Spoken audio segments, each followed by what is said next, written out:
I think I'm on now. There. So last week we talked about our first superhero of the faith, Moses, one of my favorite guys.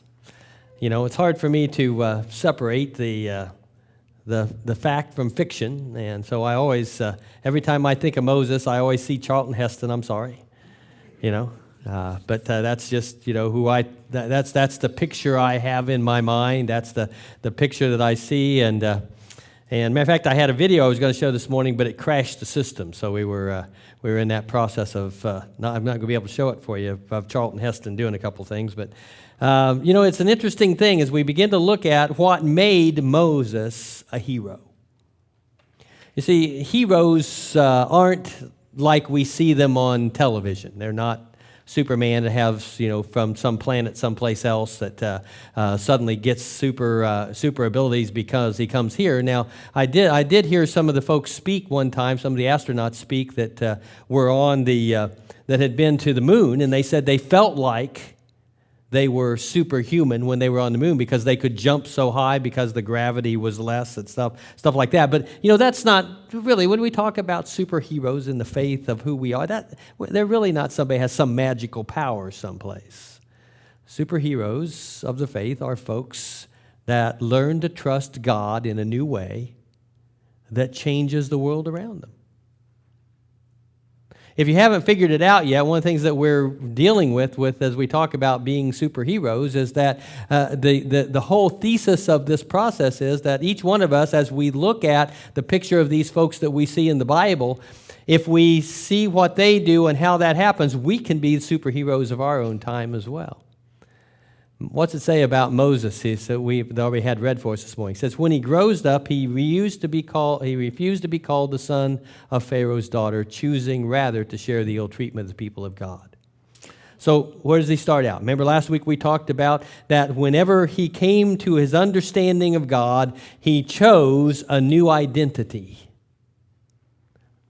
We get identities messed up in our lives, and so sometimes we have to choose a new identity.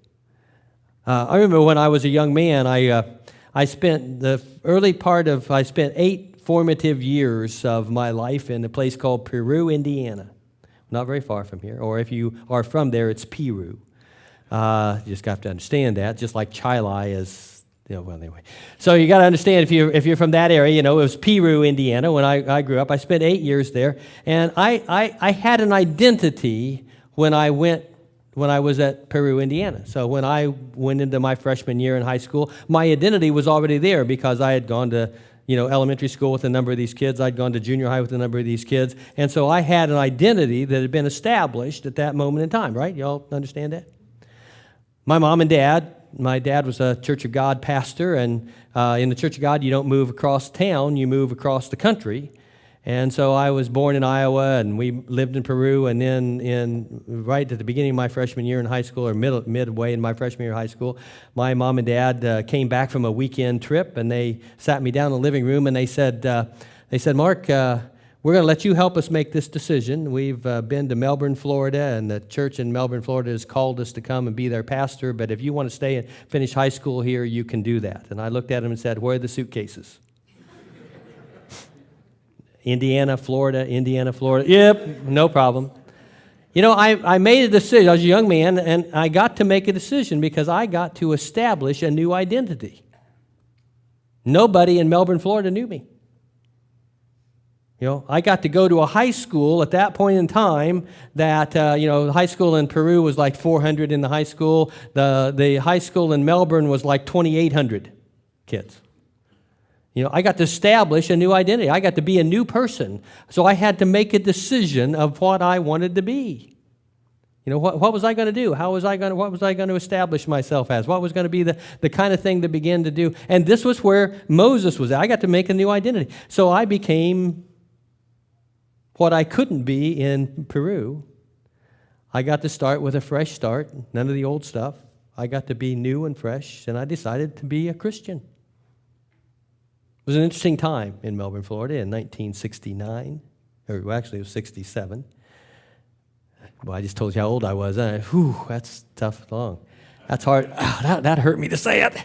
But, the situation is tough because that was the first year in Melbourne, Florida, that the black high school and the white high school had merged together into one.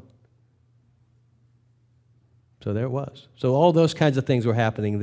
I came from the north. I didn't know anything about all that stuff. But I got to establish a new identity in life. Moses, at this moment in time, we're told, got to establish a new identity. We get to establish a new identity.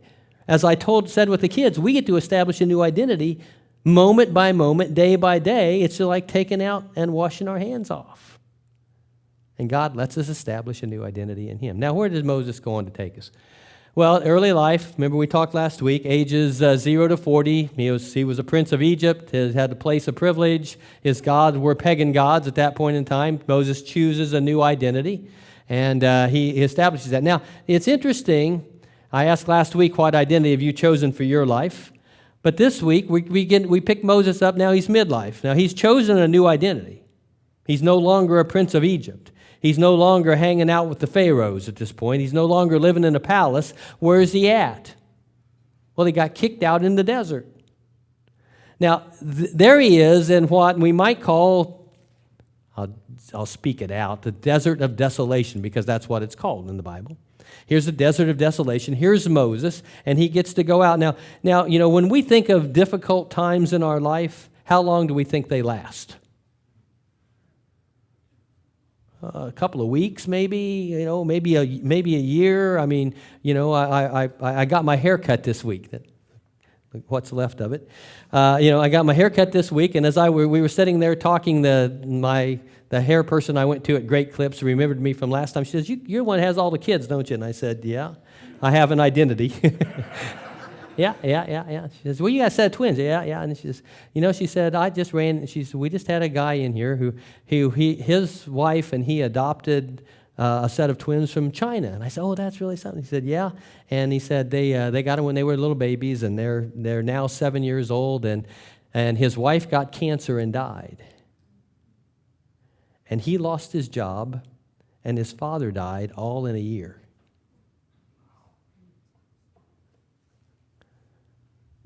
I want to talk about losing your identity. I want to talk about being in the desert of desolation, okay?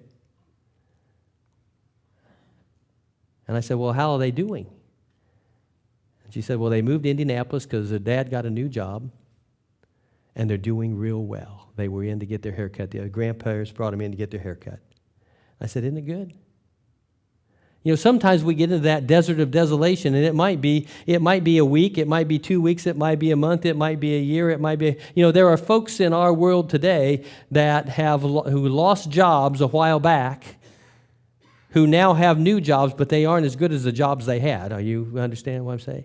And so we're in that process. But here's Moses. He didn't just get to spend a week or 2 weeks or a year or 2 years or maybe 5 years. He spent 40 years in the desert. Now, what did he do while he was there? Well, he got along. It wasn't all negative.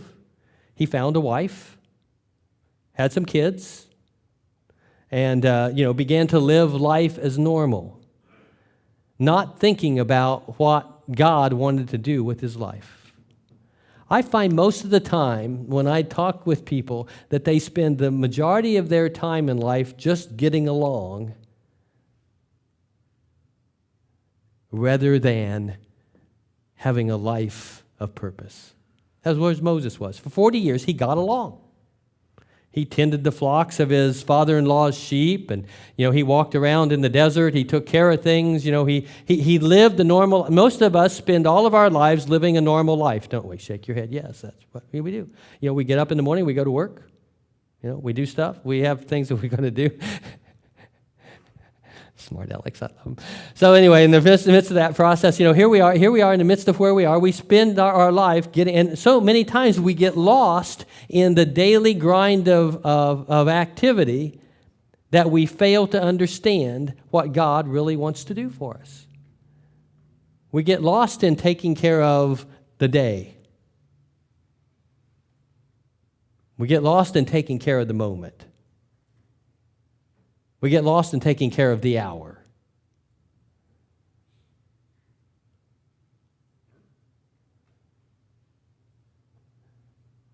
And yet God, in the midst of that, may be trying to teach us something along the way. This is where Moses was. For 40 years, God's preparing his heart.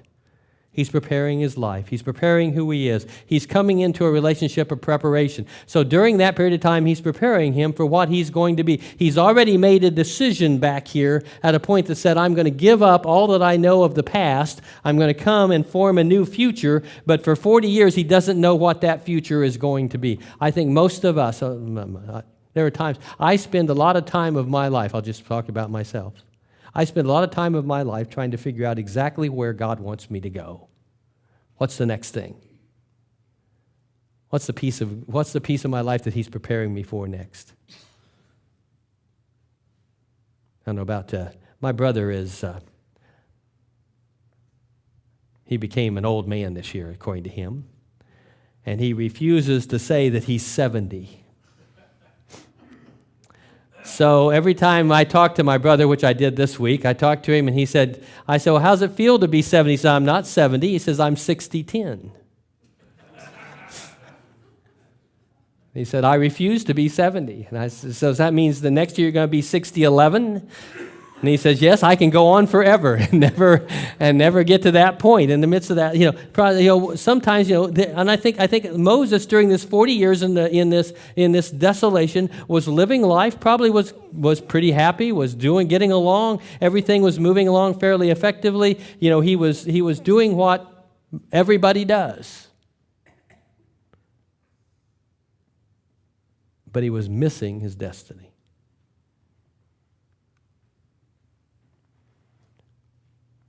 So Moses, he was in training.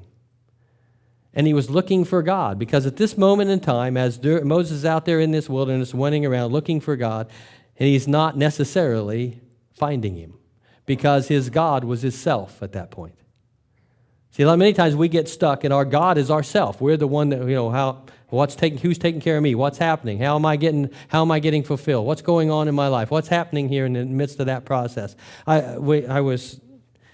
Paul and I were setting up after the kids had all gone to bed the other night, and we were talking about the good days.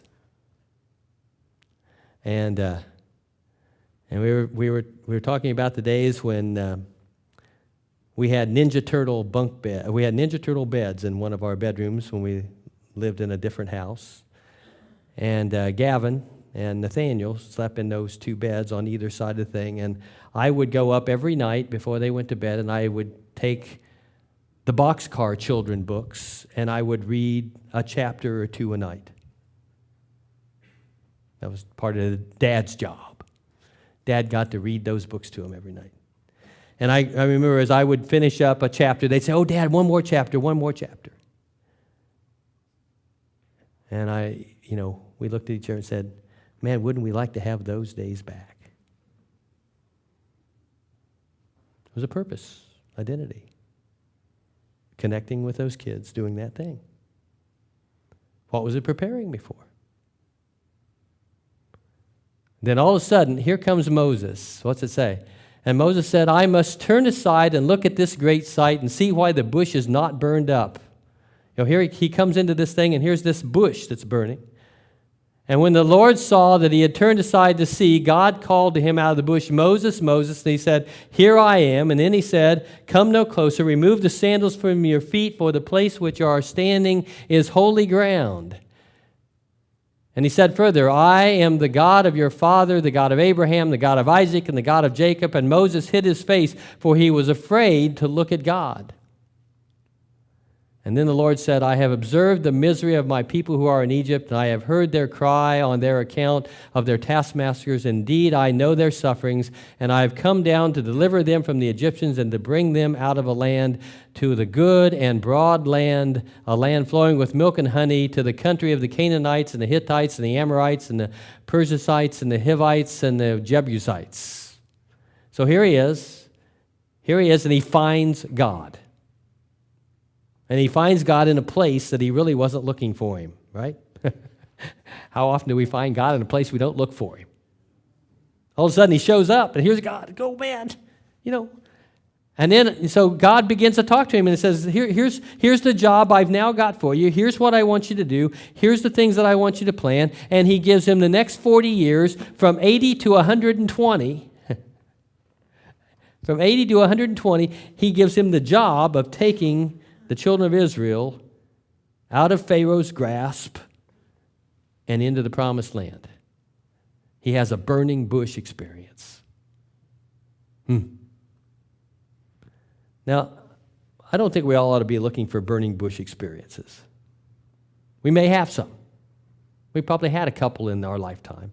You've always heard people talk about, well, God came down and I heard the voice and I did this. And so people have that, some people have that kind of experience in their life. But most of us don't have burning bush experiences. We have God speaking in a still small voice. We have God who speaks to us through His Word. We have God who speaks to us through a situation in our lives. And when God speaks to us, what do we have to do? We've got to listen. Sometimes we're so busy, sometimes we're so active, sometimes we have so much to do that we fail to listen when God speaks. Throughout my life as a pastor, I've discovered a lot of what I do is interpret for God. Because people may not hear God's voice as God's speaking, and sometimes I have to say, I think I heard God saying this to you, Paul. I liked it when Elise sang her first solo this morning. It was a good one too, wasn't it? Yeah. She even cried on pitch. It was great. I love, doesn't that make, isn't that great to have children in the sanctuary making noise during the, service? I don't know about you, but I think that's life, man. That's great. So in the midst of that process. But, so God comes along and says, this, and sometimes I have to help interpret that. Part of my calling. Part of your calling is listening to God, because sometimes we fail to listen to God. Moses could have failed. Matter of fact, when Moses heard God speaking in the burning bush, he argued with him. I can't do that. I don't have the skills for that. I'm not prepared for that. I don't have all that kind of thing. He argued with God in the midst of that process. And what did God do? Well, he said, I want you to have a new identity. You've already given up this identity. You've taken on another one. I want you to have a new identity, and you're now going to be a prophet and deliverer of God's people. How about that? We're going to take you to the Holy Land, the land of promise, and you're going to follow the one true God. Now, you can't see it very well. But this is what he had to do. Now look at the process here. See if I think this works. Yeah. Here they are when they leave Egypt, and here they go for the next 40 years. Oh, you like that little circle right there? See? And he's leading this group of 3 million people around for the next 40 years, following the plan that God has for his life, to impact a group of people who are going to be a blessing to the rest of the world. That's what God said. I blessed you, why? To be a blessing. Throughout the Old Testament. So what's God done in our lives? What has God placed our lives as? What's the life of purpose experience that we all need to have in our lives? What's the place that God's given us? It may not just be getting along. It may not just be surviving. It might not be just getting up and going to work and coming home and, watching the baseball game, which was a great one last night. But, it may not just be that. It may be so that God has a purpose for our lives even when we're 80 or 120. But we got to look for it. And when God speaks to us, we have to answer his voice. It could be the impact you'll have on a grandchild. Could be the impact you'll have on a neighbor. Could be the impact that you'll have on a church. God will speak, and we listen. Now, there's some of you looking at me with a glaze in your eyes.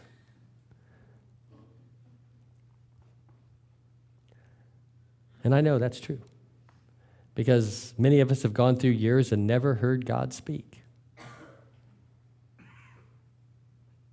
But I want to challenge you this week. What's the life of purpose experience that you need this week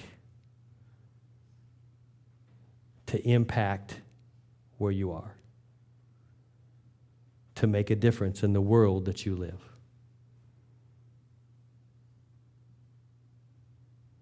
I'm going to pray for that for you this week. And I'm going to ask for you to do that same prayer. Close with me in prayer. Lord, we're thankful that you love us, you care about us, that you want us to have a life of purpose, not just a life of the moment. And we ask, Lord, that you would work right now in the midst of our being and who we are, and that you would bring us into a new and vibrant relationship with you, that you would give us a God experience this week, not just getting through the week, not just getting through the day, but you would give us a God-fulfilling, purposeful experience that would change our lives and the lives of others. Because we're heroes when we give in to you, and we change the world because of your work in us. Hear our prayer today. Amen.